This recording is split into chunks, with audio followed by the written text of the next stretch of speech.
WhatsApp guys, they are crying while making Ramayan. मतलब Ramayan movie बनाते हुए रो रहे हैं, मतलब कोई वैसा सीन शूट हो रहा होगा ना मे बी। बाकी Baahubali 4 hour cut in theatres, 3 घंटे कुछ मिनट का बताया जा रहा है, 3 घंटे 50 मिनट 45 मिनट, तो ऑलमोस्ट 4 घंटे ही हो गए भैया। और मुझे लगता है इंटरवल में तो कहा जाएगा आराम से जाइए, स्ट्रेचिंग व्रेचिंग करके आइए, आराम से आके फिर बैठिए, करते वीडियो साथ में एंजॉय। 1 2 3 गो। रामायण मूवी बनाते बनाते रोने लगे। मेरे सामने भी जब खबर आई है उसने क्या तूफानी बादल के इस एपिसोड में आप लोगों का स्वागत है। Brought to you by mocktail. Mocktail नहीं होता तो हम नहीं होते।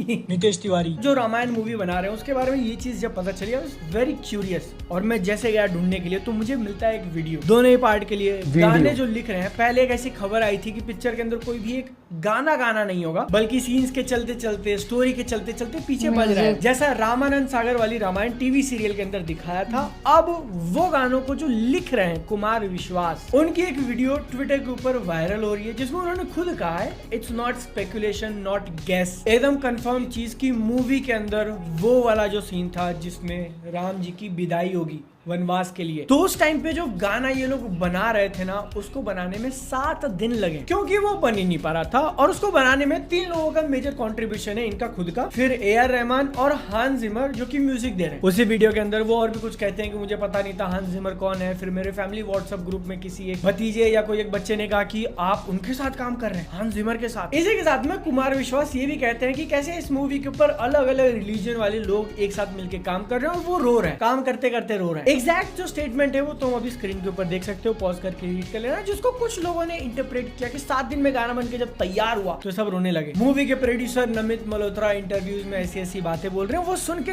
डेफिनेटली एक्साइटमेंट सिर्फ बढ़ते ही जा रही है। नो डाउट बना रहे हैं ये लोग। और मैं कहूंगा कि यूजुअली ऐसे जो स्टेटमेंट दिए जाते हैं ना, उनको एकदम ही फेस वैल्यू पे लेके दिल पे नहीं लगाना चाहिए जब तक कोई भी मटेरियल तुम्हारे सामने नहीं आया हो। लेकिन रामायण का जो मटेरियल अपने सामने आया था, उसमें जो म्यूजिक वो बवाल था, दैट वाज अ बैंगर। और मैंने आज तक इतनी बार वो प्ले करके सुना है ना, बहुत बार गूज बम्स आ गए थे, मेरे खुद की आंखें नम हो गई थी भाई सिर्फ वो म्यूजिक सुनकर। तो हाँ मतलब पता नहीं, लग रहा है कि इस पिक्चर में काफी सारे आंसू निकलने वाले हैं। या तो मूवी बहुत अच्छी होगी उसीलिए, या फिर किसी और रीजन के कारण, तुम समझ जाओ। ठीक जैसा आदि इसी से रिलेटेड भगवान राम के ऊपर एक और मूवी आने वाली है इस दिवाली को, जिसके ऊपर बात करेंगे। लेकिन उससे पहले SS राजामौली बाहुबली बनाई, फिर RRR दिया, वर्ल्ड वाइड रिकॉग्निशन मिल गया। अब उनकी अगली पिक्चर जो आ रही है महेश बाबू के साथ, रूमर्स फैल रहे हैं। अभी के लिए तो वर्किंग टाइटल उसका SSMB 29 है, which is SS Rajamouli Mahesh Babu 29। यही है ना, या मैं कुछ गलत बोल रहा हूँ? अभी जो नाम मैंने तुमको बताया वो बस इसका एक वर्किंग टाइटल है, ठीक जैसे RRR था, लेकिन फिर वो ऑफिशियल नाम हो गया। एंड मोस्ट लाइकली ये महेश बाबू वाली मूवी के साथ तो ऐसा नहीं होने वाला, बिकॉज SSMB 29 पिक्चर का नाम नहीं ना एक्चुअली नाम क्या हो सकता है, उसको लेके एक लीक आया कि मे बी वाराणसी रख सकते हैं, क्योंकि ये एक ऐसी ये सुनने में काफी आ रहा है, काफी सुनने में। का कैरेक्टर पूरी दुनिया घूम रहा है क्लूज ढूंढने के लिए, ट्रेजर हंट टाइप, और उसकी शूटिंग के लिए इन्होंने वाराणसी का 50 करोड़ वाला सेट खड़ा किया। हैदराबाद राजामौली नहीं, रामोजी फिल्म सिटी। थोड़ा ऐसे सांस जब खत्म होने लगती है ना, तो अब लगता है मर जाऊंगा, फिर कुछ भी निकल जाता है। इससे पहले कि मैं मर जाऊं तुम वीडियो को लाइक करो। अब भैया एक सिटी जो रियल में एग्जिस्ट करती है, वहां पे शूट करने के बदले तुम कहीं और उसका सेट खड़ा कर रहे हो, वो भी 50 करोड़ रुपए फूक कर। अच्छा डिसीजन तो हम नहीं बोलेंगे, क्योंकि यही सेम चीज हुई थी एक दूसरी मूवी को लेकर। कंफर्म रिपोर्ट्स नहीं है, इसलिए तुमको अंदर की बात बता रहा हूँ। कानपुर वानपुर का कोई लोकेशन था, लेकिन कोई एक रीजन के कारण वो लोग वहां पे शूट नहीं कर पाए थे। दुबई में सेट खड़ा हुआ था। मैं तुमको रीजन बता तो सकता हूँ, लेकिन मेरे घर पे लीगल नोटिस आएगा तो तुम क्या करोगे? तुम तो मजे ले बोलोगे बहुत बुरा हुआ, बादल अच्छा इंसान था। तुम्हारी सिंपैथी का क्या करूं मैं, डंडे पड़े होंगे मुझे थाने के अंदर। लेकिन ये राजामौली मूवी के बारे में ऐसा कहा जा रहा है कि वो लोग रियल वाराणसी में शूट, मेरी कुर्सी कितनी आवाज करी है, रियल वाराणसी में शूट तो करना चाहते थे, लेकिन वहाँ का एरिया इतना डेंस है और लोगों को कंट्रोल करना, लॉजिस्टिक्स वाले चैलेंजेस, इतना ज्यादा हेडेक होता कि उनको लगा भैया हम लोग अलग से सेट ही बना लेते हैं, ज्यादा इजी होगा। एंड ट्रस्ट मी, मैं वाराणसी एक ही बार गया हूँ और मैंने जो देखा है, अगर वहां पे शूट करना वैसा फील चाहिए तुमको, तब तो अच्छा ही किया तुमने कि अलग से सेट बना लिया। क्योंकि बिडू मैं गूगल मैप से भरोसा करके घुस गया, ऐसी जगह पहुंचा दिन में लग रहा था किडनैप हो जाऊंगा। हम 4 लौंडे ऐसे एक के पीछे चल रहे हैं, क्योंकि जगह ही उतनी है। और फिर देखते देखते पीछे से 2 लोग घुस गए, आगे से 2 लोग घुस गए, और हम सब लाइन में चल रहे हैं। मुझे लग रहा है कि ये चारों प्लान करके आए हम चारों को उठाने के लिए। ट्रू स्टोरी, बाकी बाद में कभी बताएंगे। आगे बढ़ते हैं। मूवी के नाम की बात कर रहे थे, वाराणसी। एक टेंटेटिव टाइटल लीक हुआ, अभी तक कंफर्म नहीं है, क्योंकि इसी मूवी को लेके अब तक 3 और नाम ऐसे स्पेकुलेट किए जा चुके हैं। महाराज,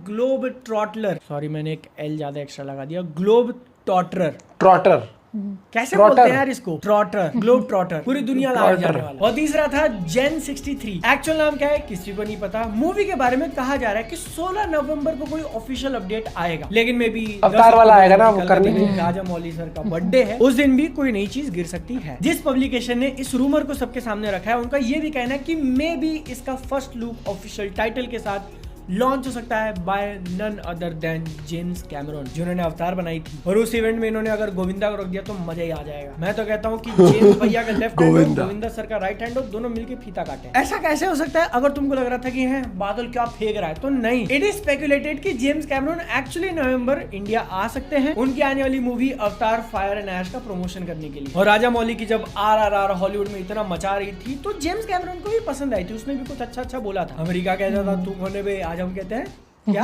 SSMB 29 के नाम को लेके जो भी स्पेकुलेशन अपने सामने, मुझे नहीं लगता कि इसमें से कोई भी एक नाम होगा। Gen 63 feels too mechanical, globe trotter तो भैया आधा अपील नहीं दे पाएगा इंडिया। और जो लोग प्रोनाउंस करेंगे उनके R के एम्फेसिस को देख के बाकी लोग बोलना ही नहीं चाहेंगे। Globe trotter, globe trotter. महाराज और वाराणसी में से महाराजा नाम की ऑलरेडी कितनी मूवीज हो चुकी हैं, वेब सीरीज है। और वाराणसी एक सिटी के ऊपर पिक्चर का नाम रखना Rajamouli, I don't know, let's see. और लेट्स सी की बात आती है तो बाहुबली, राजा मौली से जोड़ के बाहुबली, उन्होंने 2 मूवीज बनाई थी। 31 अक्टूबर को थिएटर में फिर से लगाने वाले हैं, लेकिन क्योंकि पहला पार्ट रिलीज हुए इस साल 10 साल पूरे हो चुके हैं तो उन्होंने दोनों ही मूवीज को जोड़ दिया, एक नई पिक्चर की तरह बना के प्रेजेंट कर रहे हैं, बाहुबली द एपिक नाम से। जिन लोगों ने इसको थिएटर में नहीं देखा, जिन्होंने मिस कर दिया या फिर बच्चे थे उस टाइम पे, उनके पास बड़ी अपॉर्चुनिटी है कि आप थिएटर में जाओ, दोनों मूवीज एक साथ देखो। राजा मौली का फैंडम जो अब थोड़ा ज्यादा बढ़ चुका है इंडिया के बाहर, उनके लिए भी एक अपॉर्चुनिटी होगी कि आप पहला पार्ट 1 देखना फिर पार्ट 2 देखना, ना दोनों एक साथ थिएटर में। और ये कैसे पॉसिबल है? मूवी के प्रोड्यूसर ने खुद अपने ही शब्दों में कहा है कि उन्होंने दोनों ही मूवीज के कुछ सीन्स, कुछ सॉन्ग्स, कुछ ट्रांजिशंस को हटा दिया, थिएट्रिकल एक्सपीरियंस एकदम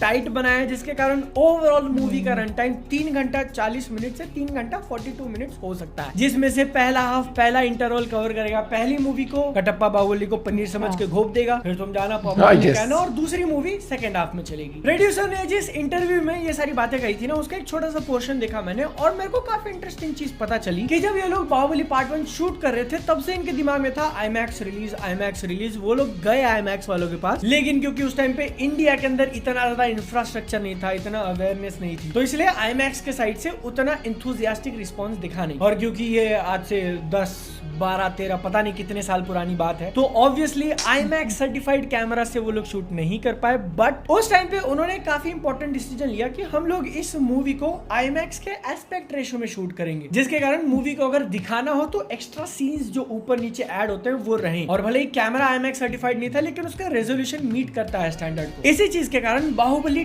2 रिलीज हुई थी IMAX में। 1 के टाइम पे उतना रिस्पांस डिमांड वगैरह था नहीं। वो जो टॉल एस्पेक्ट रेशो में बोल रहा हूं, उस साइज में उन्होंने इंडिया के अंदर सिर्फ एक ही थिएटर लगाया था, वो भी हैदराबाद में प्रसाद, क्योंकि वहाँ की स्क्रीन वो सपोर्ट करती थी। लेकिन अब री रिलीज के टाइम पे वी ऑलरेडी नो कि IMAX क्या चल रहा है, तो इसलिए पूरी की पूरी मूवी जो तुम देखोगे वो IMAX में लगेगी। इनफैक्ट डॉल्बी विजन, 4D और पता नहीं है सब के साथ जा रहे हैं। देखना बहुत ज्यादा इंटरेस्टिंग होगा कैसा रिस्पॉन्स मिलता है। छोटी मोटी री रिलीज तो है नहीं, पैकेज करके तुम बेसिकली एक नया एक्सपीरियंस क्रिएट कर रहे हो और उसको वर्ल्ड वाइड लगा रहे हो थिएटर्स में। मूवी का रन टाइम सुन के में भी कुछ लोगों की फट गई हो कि भाई 3 घंटा 40 मिनट। लेकिन यहाँ पर एक अच्छी चीज डेफिनेटली होगी कि पुष्पा 2 जो अभी आई थी वो इससे एक्चुअली लंबी है, 3 घंटा 44 मिनट। मे बी वो एक रीजन हो सकता है जिसके कारण ये प्रोजेक्ट को थोड़ा और पुश मिला कि हम लोग इतनी लंबी पिक्चर थिएटर में लगा सकते हैं और लोग आएंगे देखने के लिए। क्या तुम जाओगे देखने के लिए? मैंने बाहुबली 2 को थिएटर में देखा था जब वो रिलीज हुई थी। उस टाइम पे मेरा चैनल वगैरह नहीं था, दोस्त के साथ गया और भाई जब ओपनिंग सीक्वेंस आता है ना वो पूरा 3D मूर्तियों वाला, मैं और वो ऐसा सीट पकड़ के ओह माय गॉड क्या चल रहा है म्यूजिक के साथ। शिवम जो गाना है उसका डैम बैंगर। फर्स्ट मूवी के कुछ सीन्स थोड़े आउट ऑफ प्लेस फील जरूर हो सकते हैं जब तुम एक साथ देखो, स्पेशली बाहुबली जो तमन्ना के पीछे तमन्ना पगलू हुआ था, मेरे को लग रहा है वही बहुत सारा काटा है क्योंकि पार्ट 2 में भी वो नहीं थी। कुछ महीने पहले मेरी फैमिली टीवी के ऊपर देख रही थी and it still holds up. I mean it's Baahubali. मैं भी रुक गया था देखने के लिए, अच्छा अब ये होने वाला है। हाँ मजा तो आ रहा है, मजा आने से याद आया भाई देखो मुझे लगता है बाहुबली जो अब आएगी एपिक, ये बहुत गजब कलेक्शन करेगी नो डाउट, क्योंकि फैन बेस है और लोगों में ना वो मेमोरीज रिलीव करने का वो चाहत होती है, जब आपकी मेमोरी से जुड़ जाती है। आज भी याद है मुझे, जैसे बहुत सारी मूवीज है जिनको 10 साल 20 साल होते तो वो री रिलीज DDLJ देख लो ना, एक थिएटर था शायद से यहाँ से हटी नहीं थी कई सालों तक, तो अब भी शायद से वहां चलती है, ये तो पता नहीं। और जाते हैं लोग, देख लेना लोग भाई, ये भी कमाएगी और इस साल जितनी मूवीज आई हैं उनसे काफी सारी मूवीज से तो ज्यादा कलेक्शन नहीं कर लेगी आराम से। और भाई देखो, जिन्होंने नहीं देखी है सिनेमा हॉल में, उनके लिए एक एक्सपीरियंस होने वाला है ये वाला। मैंने भी देखी नहीं थी सिनेमा हॉल में, मैंने घर पे देखी थी, लेकिन हाँ टाइम मिला, बिल्कुल खाली बैठे हुए तो चले जाएंगे, नहीं तो काफी लोग तो मुझे लगता है आई एम श्योर जाने वाले हैं और एक्साइटमेंट रहेगा इसके बारे में। और इस साल लाइंड अप है अवतार, अगले साल मूवी लाइंड अप है रामायण, तो ये काफी मूवीज हैं जो अच्छा करेंगी। और अभी दिवाली पर थामा आ रही है, थामा मुझे लगता है कि भाई अगर उसका रिव्यू अच्छा निकल आया ना तो ये भी बहुत गजब कलेक्शन करेगी। और मेरे हिसाब से एक थीम इन द सेंस की कॉमेडी, हॉरर कॉमेडी वाले जॉनर, ये इनको पता है मैड डॉग वालों को बढ़िया तरीके से, तो मे बी काफ़ी अच्छी स्टोरी लाइन भी निकल के आ सकती है। क्योंकि ट्रेलर में ना बहुत सारे पंच लाइन्स अभी देखने को हमें मिली नहीं थी, उन्होंने अभी कॉन्सेप्ट टाइप ज़्यादा उस पर फोकस किया था। तो अब जब मूवी आ जाएगी और अगर उसके मतलब रिव्यूज लोगों ने देख के एंजॉय करा, क्योंकि आयुष्मान खुराना की कॉमेडी टाइम हमेशा अच्छी रहती है, ये चीज़ आप देख लो उसके अंदर, और परेश रावल भी है उसके अंदर, नवाजुद्दीन सिद्दीकी भी है। तो अपना पॉइंट भी शेयर करेगा। Bye bye, take care.